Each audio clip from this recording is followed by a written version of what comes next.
Hello and welcome to my podcast. Do me a favor, subscribe to the John Keim Report wherever you get your podcast. You're watching on YouTube, hit that like button, hit that subscribe button. You can find us there as part of Ampire Media, Ampire. Always much appreciated when you tune in. Don't forget, you can read my work on ESPN.com. So before I'm joined by today's guest, former Washington Redskin running back / returner / possible hopeful future Hall of Famer, Brian Mitchell, just want to go over a couple little planning purposes for you guys. So starting every week now during the season, I'll be doing the live streams every Tuesday night, starting, and I did one this past Tuesday. I'm going to do another one again this Tuesday, leading into the season opener against Tampa Bay. I'll be joined by the voice of the Commanders, Bram Weinstein, for those. Almost, if not every week, it'll be almost every week. So it's either going to be in that 7 or 8 o'clock hour, depending on when we think is best. So just stay tuned for that. And then I'll be doing about probably 4 to 5 podcasts every week throughout the season. So, be talking to reporters who cover the other teams. I'll be doing, game wrap ups. You'll be doing one from throughout the week, probably Wednesday or Thursday, and then another one for Friday, just about like things that you learn throughout the week that I think you will be interested in, with mixed in with a little bit of a preview and prediction, but that's not going to be the heavy emphasis. So, anyways. There you go. So stay tuned for all that. Looking forward to a fun season. Always appreciate you listening. So with B. Mitch, we talked a lot about leadership. We talked a lot about what did he see from this organization this summer that maybe he hasn't been seeing for the previous several years. Also, a lot on Jayden Daniels and leadership, and a guy that he absolutely loves in terms of, especially for leadership, what he saw from Mike Sainristil in terms of leadership that really, I think, is encouraging to him. So anyways, there you go. That's enough for me. Here's my conversation with former Washington Redskin running back / returner, Brian Mitchell. All right, B. Mitch. So always enjoy talking to you and getting your opinions. You always see a lot and a lot of little things that others do not see. So I am curious, after being around this team spring and summer, what are some of the early takeaways from what you've seen in this new regime? Because you were pretty much on the other one pretty early. I just feel that the people that they're going to keep on this team are going to be competitive guys. And I expect, listen, I'm not saying that they're going to go out there and win double-digit games, but I expect more competition, not only against each other, but also against the other teams they're going to be facing. There are other teams that have great chemistry. They're well-established. They've been around for a long time. And this team is trying to get to that. But I'm expecting them to go out there and compete, and I think Dan is expecting it. He's going to hold people accountable. And that is something that we didn't have before. Right now, we have that, and I expect it to be that way throughout the year and moving forward. What were some of the best things maybe that you saw during practice that kind of paints for you maybe a picture of more optimism? Well, I look at Jayden Daniels is the number one guy, yeah. The way he plays. But, you see the energy at practice where the guys seem like they care, and for me in football, it's tough, to constantly go out there every day and put your body through these rigors and things of that nature. So you got to be able to find a way to get the energy out. The little thing that they do at the beginning of practice, I know a lot of people haven't really looked at that and take it. I think that right there gets the jitters out, get the emotions flowing to where guys can at least approach practice in an up-tempo type of way. And then when they get out there, they're competing at a high level. I've watched offensive guys, defensive guys, they take pride in it, where a lot of times you will hear when they would start joining, they would kind of stop that. They didn't want them doing it. Hell, it's a part of football. You play with emotions. And if you can't go out there and have your emotions and use them and play with them, then why the hell play it at all? It's funny because with that little stuff they do right before practice, I wondered, what's it going to be like in late August or mid-August when you've been doing this all the time? Do you still have that enthusiasm? And it still seemed like the energy was there each time. Yeah. I also think if it wasn't, Darryl Tapp would have kicked their butt. Well, I think he would have, but the thing of it is, when you know that is what your coaches expect, you try to give them what they expect. But if you know that you cannot do something your coach will probably give in and don't let you do it, then you stop doing it. Listen, John, I talk to a lot of people, and I know I talk to a lot of people in the media, I talk to a lot of people outside of the media, but everyone seems to act like I never played football. I played 14 years. You were around when I was playing. And the ultimate thing for me is this. In my 14th year, I was exciting and energetic as I was in my first year. Yeah. In my 10th, 12th year, when I approach the game, I approach the game in the same physical, out your mind type mindset. I didn't give a damn who was on the field, how big you were. And I think why today athletes, some of them don't think like that. Some of them feel like they get drafted, they made it. And I've always said it's easy in the world to get drafted, but you got to stay around. And I think I heard somebody make the comment today about, hey, if some guys act like they're just satisfied, but you got to compete. I didn't just compete in year one in 1990. I was competing all the way to 2003. And to me, when I hear coaches come out and they expect that, I think it brings out greatness. Look, when you are a person where you got to compete to keep your job, either you're going to be damn good or you're going to just show that you're not good enough. And the coaches are going to keep the person that's damn good. And I think what has happened in football, where a lot of coaches want the younger guys because you know what? I can control them. Well, why not? Why get rid of a guy who's a little older, who's still ultra competitive, but he'll always challenge you as well? And I don't think Dan Quinn gives a damn about being challenged by some of his players. I think coaches prior to him did. They didn't want anybody saying anything because I had told coaches before, this team is my team as much as it's yours. Because let's get it straight. They signed guaranteed contracts. I didn't. So you try to put me in a position where it's not going to benefit me, or if you don't benefit me, you're not benefiting the team in a sense. So the whole thing about if you're not going to let me play my absolute best, and I'm going to question you about it. And I think a lot of coaches wanted players that wouldn't do that. Dan doesn't seem to care about that. He wants that. He wants the players' input, which I like. And to that point, I got two things. One, I can attest your mindset because you're, like you said, I was there the whole time, almost the whole time. But also, I remember having a conversation with you one time about that. You said a lot of times people get drafted, they think they made it. And I remember you telling me this years ago. My attitude was, it's just now starting, basically. So that was the mindset throughout. I mean, I do remember that conversation. Well, I get to Washington in 1990. You got Darryl Green and Art Monk and Ernest Biner, and I'm watching Donnie Warren and Bostic. These guys are doing stuff after practice. They're putting in work as if they're rookies. You know what I mean? So what should I do? I'm not going to go into the room with the rookies that just came here with me. They don't know what the hell's going on. So I would go to the other field and just imitate what they were doing until they finally invited me, like Coach Gibbs told me they would. And that stuff stuck with me. But like today, the young guy is the leader. If you look at some situations, Robert came here as a rookie and they instantly thrust him up on being a leader. Hell, he didn't know the NFL. How he's going to lead anybody? But I think people, and they seem to have an attitude with a guy who came before them telling them, you got to put more into this thing. You know what I mean? Because that little saying, if you're not putting enough in it, you can't expect a lot out of it. My whole thing, if you want something, you got to do something you never did before. If you got to give something you never had, point blank. Well, and to that point, there's two things with it, because I want to ask you how much there are a lot of ex-players on that coaching staff. Yeah. How much does that help with that mindset? I'm going to get to Jayden leadership in a minute, but how much does that help, do you think, with that whole mindset? Well, I think for players, it helps a lot, because the first thing, when a player is challenged, he always want to ask the coach, when did you have to go through this? Well, you can't say that to well over half of that team. Right. These guys have been through it. So it's coming from a point of experience and a point of me doing it. So when I tell you to do something, you should just follow suit. And then when you start seeing all of those former players respecting your coach and the coaches that hadn't played like that, then who are you going to question? I think a lot of times, a lot of players have I had with Bobby Jackson, he was my running back coach. Me and Bobby had we had to go at it each other all the time, because Bobby would tell me stuff that I know wasn't working and wasn't going to work. And I would say, so I'm like, Bobby, why would I do that? And there was a play, I scored a touchdown, and he was arguing with me about I didn't do what he told me to do. I scored a touchdown. I did what you told me to do. I would never score a touchdown. So, but if he had been a player who had a coach who had played, I probably would have instantly gave him that total respect. But you don't have to play to get respect, but you got to show me why I need to believe in you. And if I question you, you can't get mad just because I question you. Because my whole thing was, I want to know. I did this when I was an elementary student. I would always ask the teacher, "Are you sure that's right?" Because I really want to know. And I had teachers who got mad, but I had teachers also who went back and checked it, and some admitted that they were wrong.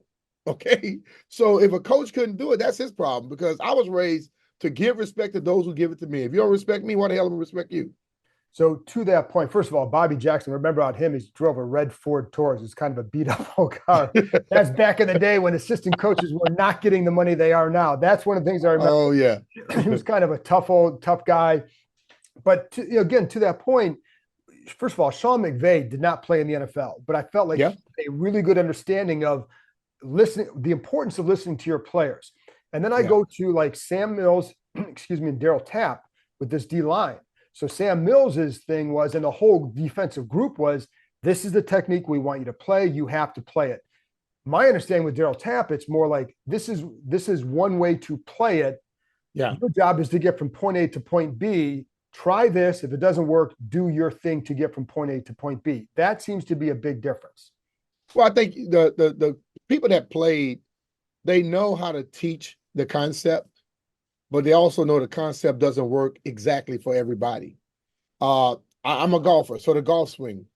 The golf swing is not the same for everybody. You know, if you give me a 6'2" guy that weighs about 160, he can do things that I can't do, you know, at 5'10" and a half and 220 something pounds. You know what I mean? So I have to figure out, as long as I get to the ball in my hands in the right position, you know, that's all that matters. If you're on a football field and you go out there to do something and maybe you just didn't line up in the exact spot that the coach told you, but that gives you a better jump position and you get to that guy before he can get to you, you win. I don't think many coaches will complain about the fact that you win consistently, you know, but there are those coaches who will say, well, I need you to do it how I told you to do it. That's the coach that I'm going to say, okay, and I'm going to ignore the hell out of him because I know what works because I'm on the field all the time. He's not. And that was what was going on with Mills. They bucked it the whole time. Yeah. And it never worked. And I think it impacts the chemistry and all that. And I think it's just in a much better spot right now. But going back to Jayden Daniels, talk about the leadership and watching guys. Now you have Bobby Wagner, you have Zach Ertz, Austin Eckler. All those guys typically do things after practice, right? Or during practice. And so it's, you know, you talked about Robert, but this seems to limit the burden on Daniels to come in and be anything other than a guy who has to do his job at this position. How much is that? Well, it helps because Jayden Daniels, if you look at him and you watch him, and also I say Mikey Sainristil, both of those guys are natural born leaders. Okay. It's not they're going out their way to be who they are, but I think they all understand that I have to respect the guys that have come before me, like the Bobby Wagners and Austin Eckler. They respect those guys. But I think the coaches having those guys on the team was great for Jayden and Mikey, because I've talked to veteran players who say Mikey basically is acting like a veteran already. You know, he's the guy setting up meals and stuff for the guys and ordering them all kind of shakes and doing all these things for them, because that kid understands that he is good at his job. You know, he got his job under control. Now he knows how to go out and start helping out, making everybody else comfortable. Jayden Daniels comes in, and we all complain about who they're going to make the starting quarterback. And this dude, like, I don't care if I'm the starter or not, I'm going to still work the same. You know, I'm going to go out there and make sure that my teammates are going to believe in me and trust in me. So he's a natural leader. Hell, I got here in Washington in 1990. You know, all the leaders were on this football team. But after a year, people were asking me questions. Some of the older ones, why? Because they saw that's who I was.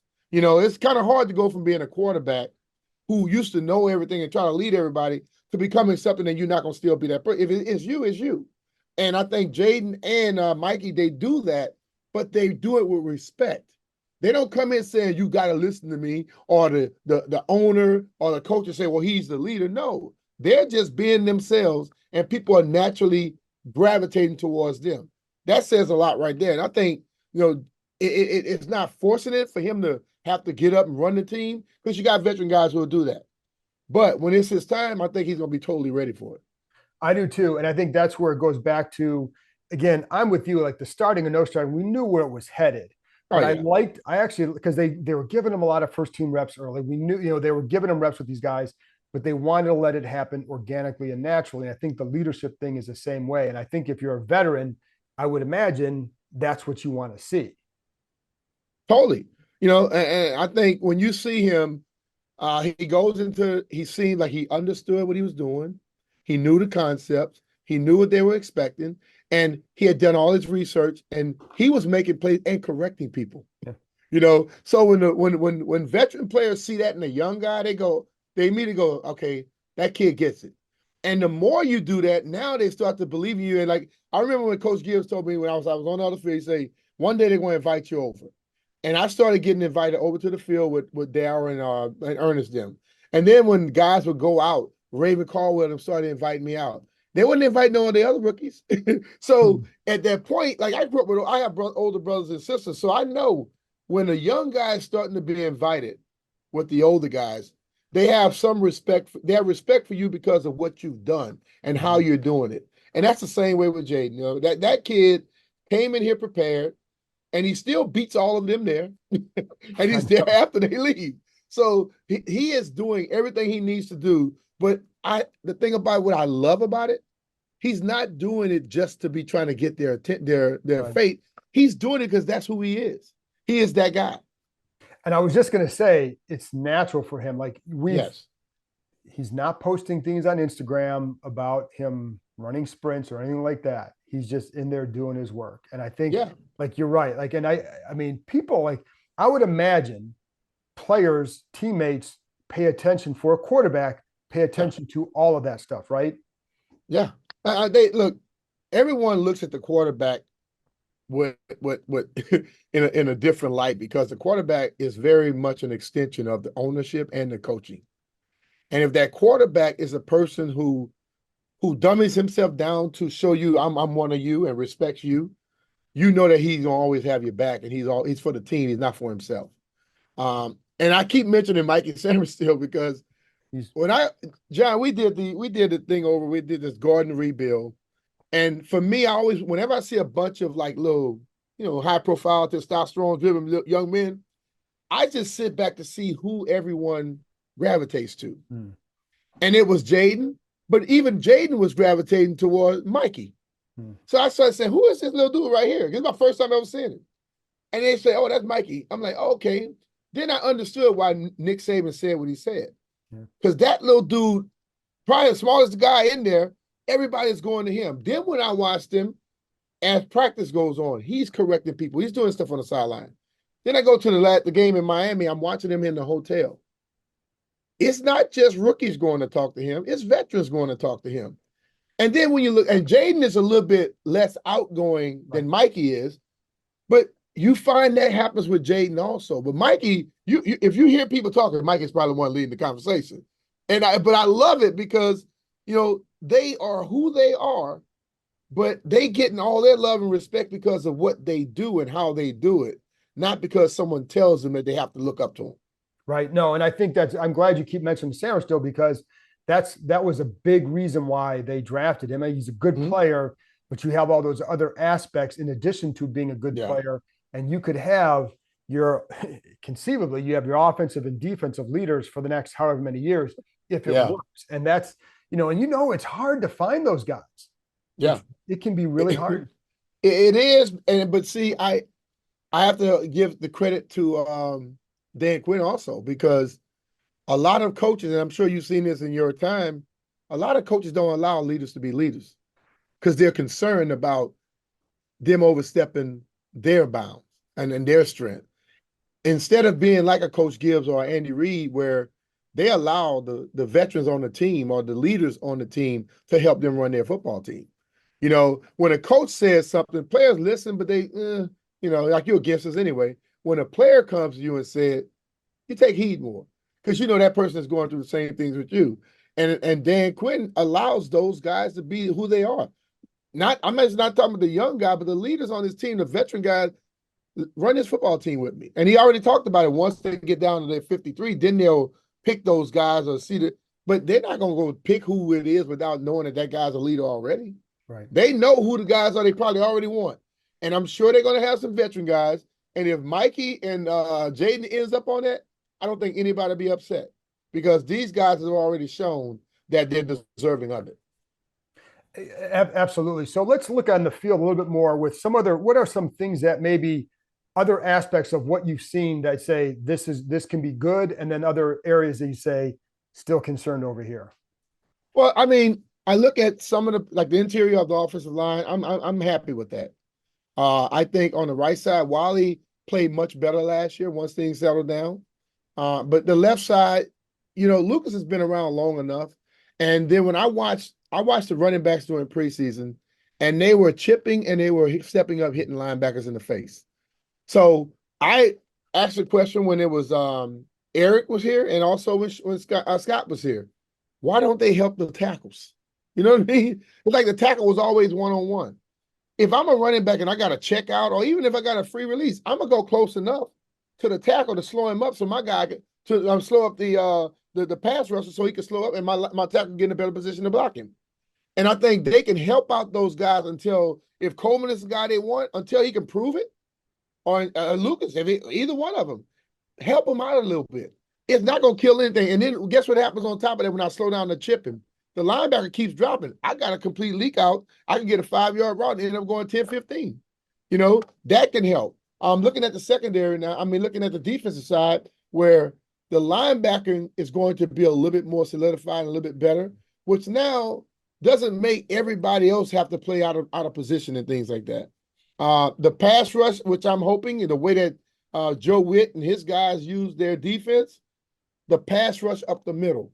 We always cared about what Montez and what Chase was going to do. John and Deron could be vital in getting pass rush, because all quarterbacks can step up in the pocket, but if you got that pressure coming in their face, they can't step up.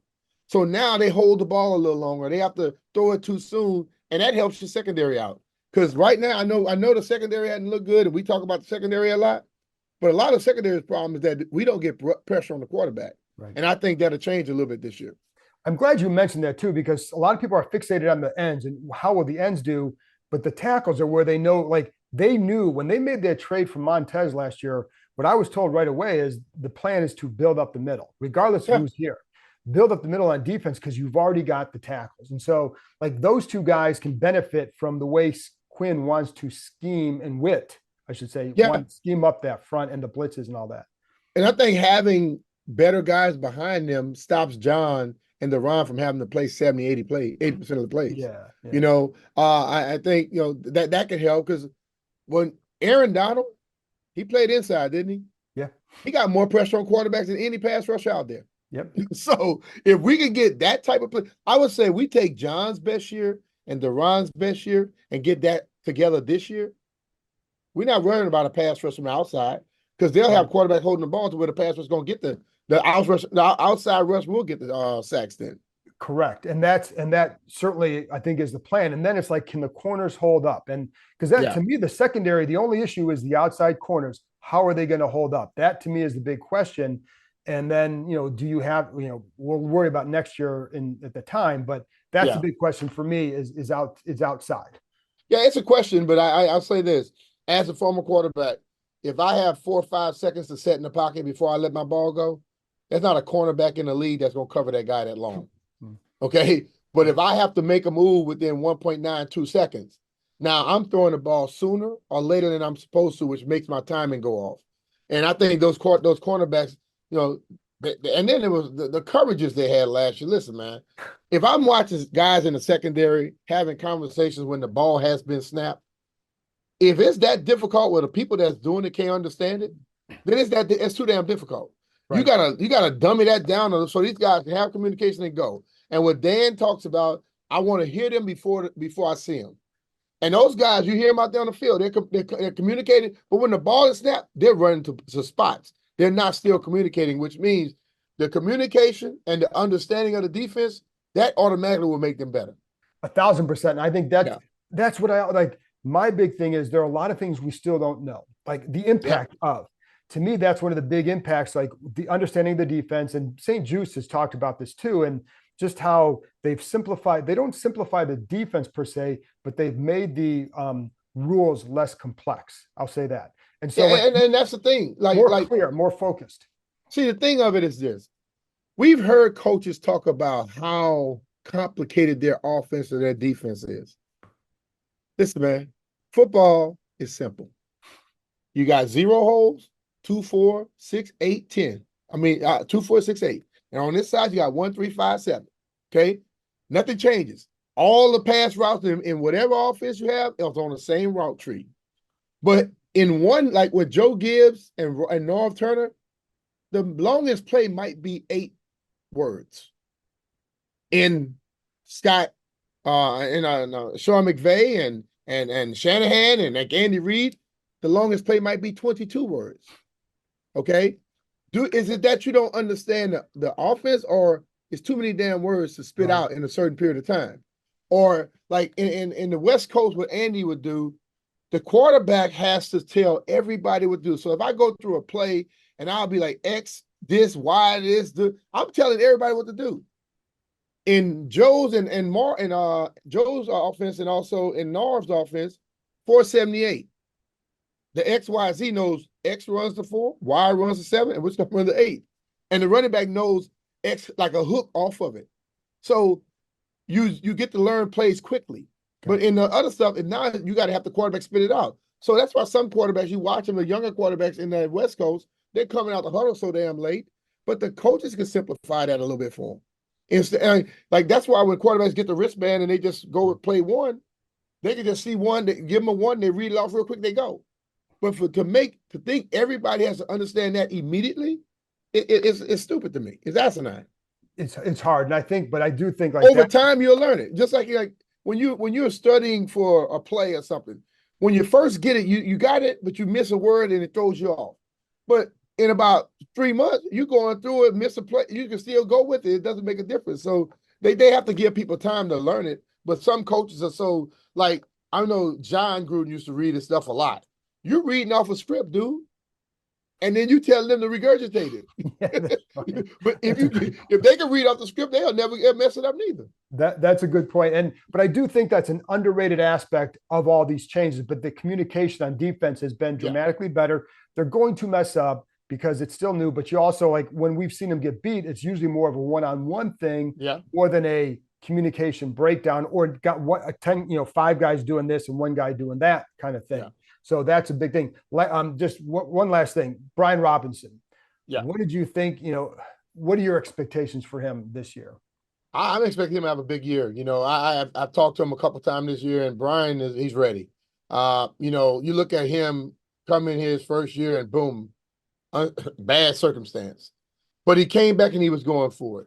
Then last year, I think it was a little more than he expected. It's a long season. And then all of a sudden now, this is the time where those players now they begin to get it. They know what's expected of them. They know what they have to do, and they can relax and just live life. Because what happens is a lot of times you're not only trying to learn what you got to do in football, you're trying to learn your life off the field to what's best for you. How you gonna get this thing so you can give your optimal performance when it comes down to it. And I think he's ready to go. And I think what he's also by being with Austin, he's learned the pass routes and the field catching the ball better out the backfield. That's going to help him tremendously. I remember in the first game against the Jets where they kept putting Brian in the game and then they'll run a pass route. Then they put Austin in and they were running like he'll start him up at the left T position, move him over to the right, and then he'll come back to the left with a running play. Then they put him, Austin was in the backfield when they faked it and Jayden run in. If you can have both of those guys being able to run and pass, that opens up your offense for you because teams now can't get a key on what you're trying to do.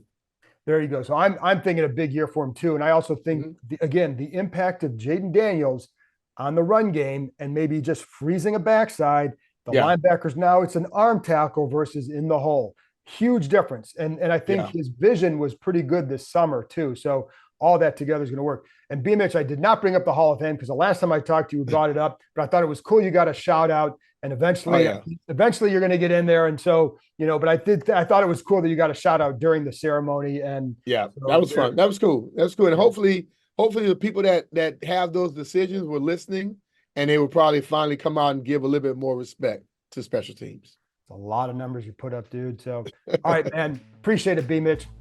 All right, John, anytime, brother. Take care.